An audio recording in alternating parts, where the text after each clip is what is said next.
மயிலாடுதுறை மாவட்டம் சீர்காழி அருகே ஆனைக்காரன் சத்திரம் காவல் நிலையத்தில் பெண் ஒருவர் மண்ணெண்ணெய் ஊற்றி தற்கொலைக்கு முயன்ற சம்பவம் பரபரப்பை ஏற்படுத்தியது. இது தொடர்பான கூடுதல் விவரங்களோடு இணைகிறார் நமது செய்தியாளர் உமாரமணன்.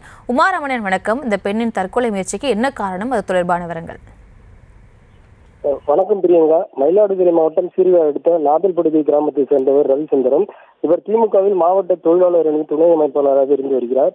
இவருக்கும் அதே பகுதியை சேர்ந்த உறவினரான சிவபிரகாசத்திற்கும் இடையே நிலத்தகராறு கடந்த 10 வருட காலத்துக்கு மேலாக இருந்து வருகிறது.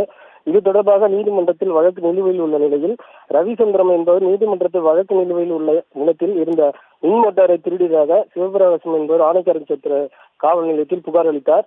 புகாரின் பெயரில் இன்று விசாரணைக்கு அழைத்த காவல் ஆய்வாளர் ராஜா ரவியிடம் விசாரணை மேற்கொண்டார். அப்பொழுது ரவிசுந்தரத்திற்கு ஆதரவாக வந்த உறவினர்கள் மின்மோட்டார் திருடிய வழக்கை விசாரிக்காமல் நீதிமன்றத்தில் நிலுவையில் உள்ள வழக்கை பற்றி விசாரணை செய்வதாகவும் ஒரு தரப்புக்கு ஆதரவாக தொடர்ந்து பொய் புகார் போடுவதால் வாக்குவாதத்தில் ஈடுபட்டனர். அப்போது பணியில் இருந்த போலீசார் உறவினர்களை காவல் நிலையத்திலிருந்து வெளியேற்ற முயன்றனர். தொடர்ந்து தனது கணவர் மீது பொய் புகார் போட்டு வருவதாகவும் தினசரி காவலர்கள் வீட்டில் வந்து துன்புறுத்துவதால் ரவிசுந்தரத்தின் மனைவி சுமதி மறைத்து வைத்திருந்த மண்ணெண்ணெயை திடீரென உடல் மேல் ஊற்றிக்கொண்டார். அதனை பார்த்த காவல் ஆய்வாளர் ராஜா பெண்ணின் மேலாடை பிடித்து இழுத்து சென்றார்.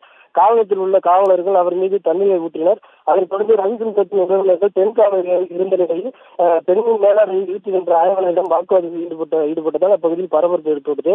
மேலும் மண்ணெண்ணெய் ஊற்றிக்கொண்ட சுமதி காவல் நிலையத்தில் மயங்கி விழுந்ததால் அவரை 108 வாகனம் மூலம் சீர்காழி அரசு மருத்துவமனைக்கு சிகிச்சைக்காக அழைத்து சென்றுள்ளனர். பிரியங்கா, விவரங்களுக்கு நன்றி உமாரமணன்.